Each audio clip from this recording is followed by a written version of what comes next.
papanoorin natin ang latest mula kay Lexi Brooks as she gears up for Miss Eco International 2025 para sa kanyang pasarela. And I think kasama dito si CJ Opiaza. Wow.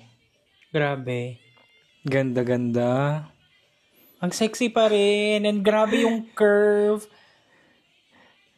Napaka-graceful ng turn.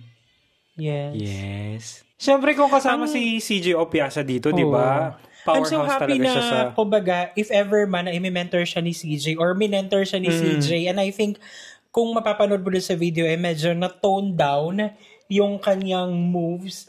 Medyo, kumbaga medyo kalma, hindi katulad nung dati na parang, di ba, fighting masyado, ganon. Gaya nga nung sabi natin dati. At least medyo may pagka-vavaing-vavaing. Yes, oo. Yung gracefulness ng isang winner. At least andoon.